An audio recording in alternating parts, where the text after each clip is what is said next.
Hi, folks. Happy rainy and dreary Saturday evening. Um, I just thought I'd take a few minutes and show you some resources that are available through various means to help you with citation, because in essence, that's the number one uh, area that needed improvement with the reports. Some of you did it fantastically, and I'm speaking specifically of in-text citation. I've already spent a lot of time in class before we were moved to online, discussing various means of works cited, and most of you are doing that well. With the still, some of you are having difficulty with the hanging indent, but that's probably more of a formatting issue with your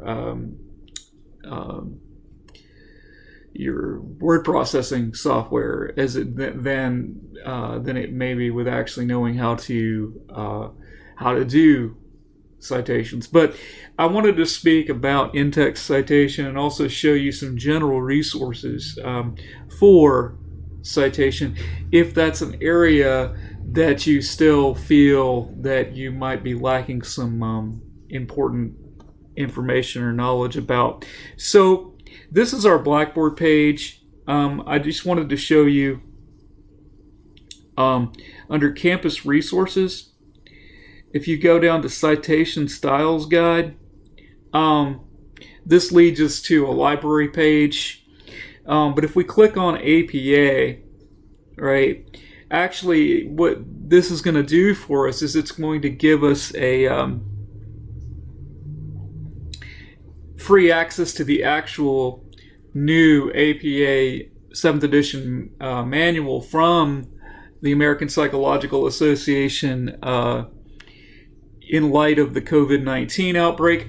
I would not necessarily look directly to the APA manual, simply because, in my experience, it's extremely convoluted, because the APA manual tends to look at every eventuality, or every eventuality that they can foresee, right? And so it's, we're looking at the basics here, right? We're looking at the basics. So I wouldn't necessarily go there. However, I would, if you have not done this before. Some of you may have done it in JagTrax, but I would recommend the basics of the APA tutorial. And if you click on that, see, if we click on this, it tells us, how to log in and so forth. This is actually a tutorial hosted by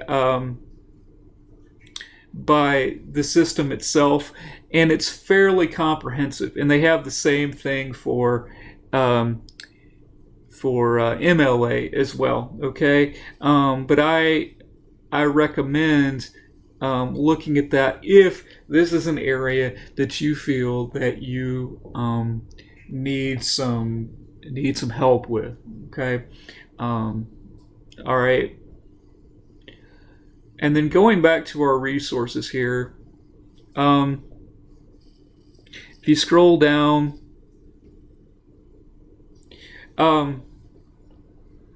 here we have some nice resources that the library has provided for us. General formatting handout. So let's click on this and see what we've got here. This tells you the general format. In my class, I'm not so much concerned about the general formatting as I am about the in-text citation and with the works cited page. So while this is useful information, for our class, for our purposes, it's not 100% necessary. However, it's good for you to know about this for when you move on to, say, writing in the discipline or other classes that require APA. Okay, so just you might want to take mental note of that. So both the Purdue OWL and the University of Washington APA style guides are excellent. I am going to take us to the Purdue site. Okay.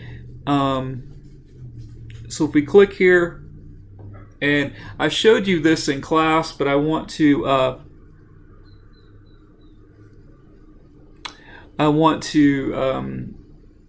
go to this here.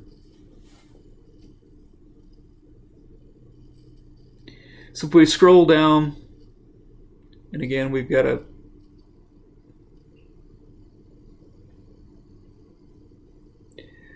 and see popping up is what is in-text citation. Okay, so that's a nice little explanation here that's popping up, but that's MLA. I'm not going to worry about that right now.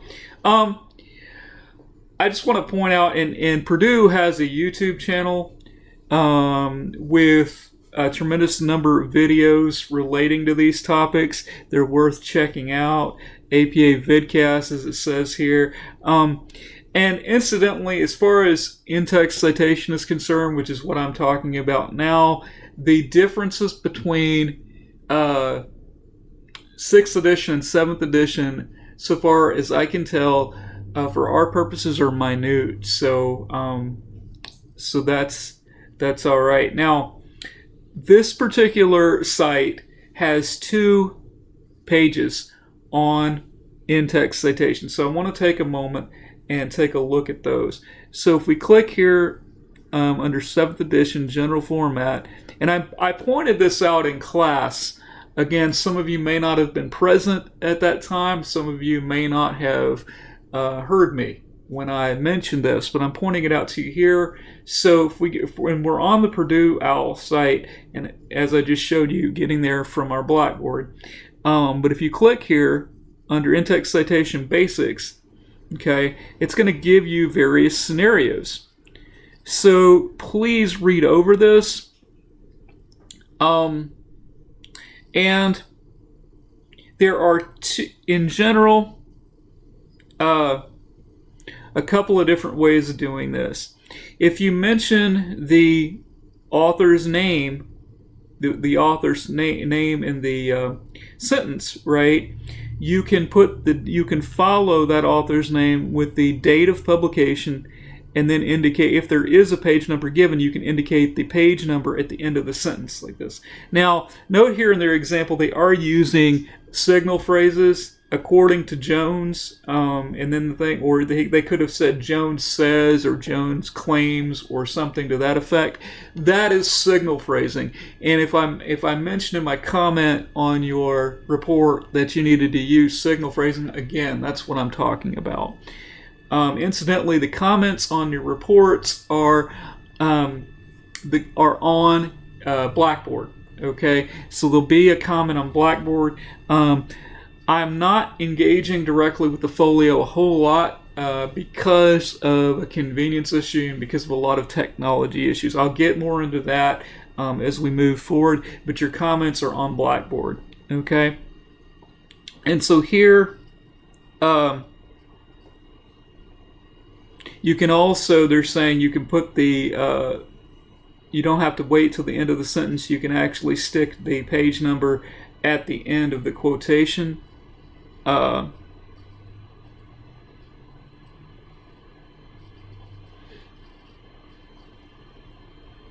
You also don't have to include the name of the author in the sentence. Here again, though, we do have a signal phrase. This is important to note. Again, I'm harping on this because it is important. So she stated, and then we don't know from the context of this particular sentence who she is. We definitely need the last name, Jones, the date, and then the page number. So that's in essence, that's in-text citation. That's the very basics of in-text citation for shorter quotes in APA. Now, longer quotes, and hopefully you're not going to be doing a whole lot of longer quotes for the various reasons that I've already gone over in class. If you find yourself in the position to do a longer quote, read over this and understand the formatting thereof. The main difference is, of course, that with a longer quote, this is APA and MLA actually, with a longer quote you're going to indent the quote, and you're going to, and the period actually goes before the parenthetical in-text citation, whereas in the short quotation, both in MLA and APA, it goes after. Okay. Now, this is the basics. I do want to take a look real quick. Okay, and then summary and paraphrase. Also important, remember that I said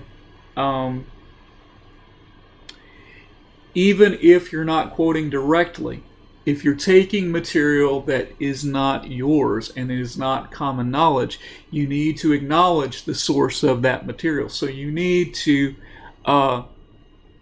include parenthetical citation of material, even if you don't quote it directly. A lot of you are doing that very well, but I do want to point that out. So in this case, they're indicating Jones 1998. Okay, even though they're not quoting her directly.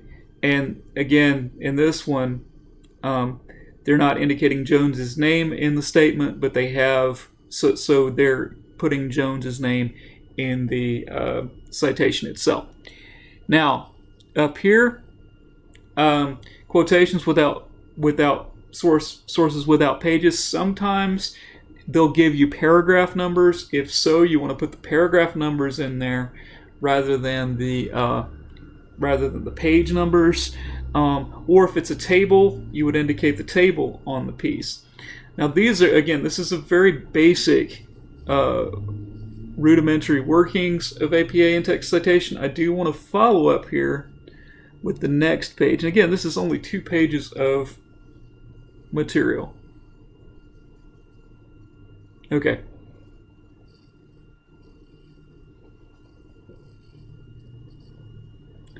So work by 2 authors is essentially the same deal. If their name is mentioned in the statement, you're just going to put the date of publication afterwards. You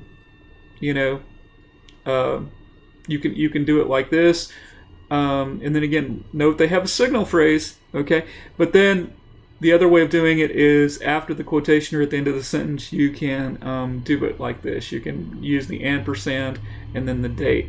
3 or more authors, you'll use the first author's name and then et al. And then do it that way.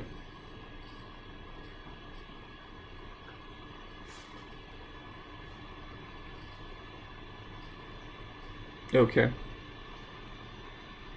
Unknown author, you would indicate the source by the title. Okay, but that's only if the author is unknown. Organization author, you would indicate it by the organization, right? American Psychological Association, and so on. And in this instance, the first time, if you're going to cite them more than one time in the essay, the organization that has an abbreviation, okay, you would write it out the first time and then in brackets indicate the abbreviation, and then afterward you can use the abbreviation.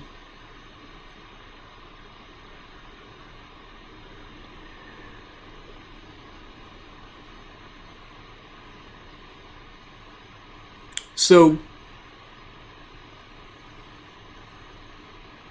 2 or more works in the same parentheses, you would separate it by semicolon, or works by the same author, you would indicate it with commas. Authors with the same last name, you would use the initials. to more again, this is starting to get more detailed. So I'm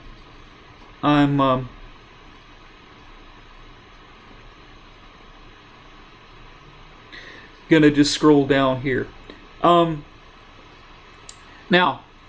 indirect sources. This is something that a lot of you probably are doing. So an indirect source is citing a quote from someone that someone else has cited. In other words, the piece that you are reading or working from, your source, is not the original source of the quotation. In other words, the author of your source quoted somebody else, but you want to quote that person that they quoted. Okay? In that case, that's an indirect source, and so you would name Johnson, for example, and then you would say as cited in Smith. So that's indicating that Smith cited Johnson and that you read Smith, not Johnson. In other words, you read Smith's text where Smith was talking about Johnson and citing Johnson, okay, but you did not read Johnson's original text, okay? And then they go into other options here. Again, these, I would spend some time with these 2 pages in the Purdue OWL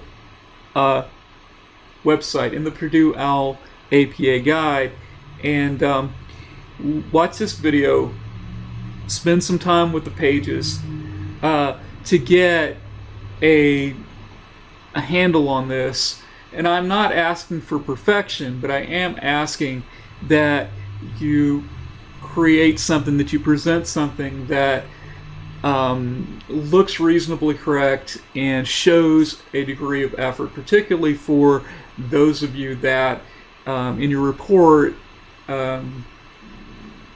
submitted something that was completely and totally off the mark. They also have resources for MLA as well that follow the same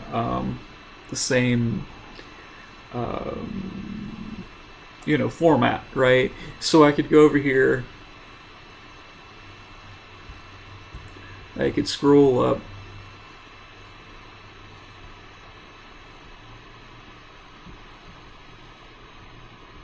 scrolling down at this point, okay, I could click MLA, click the style guide, and see then I have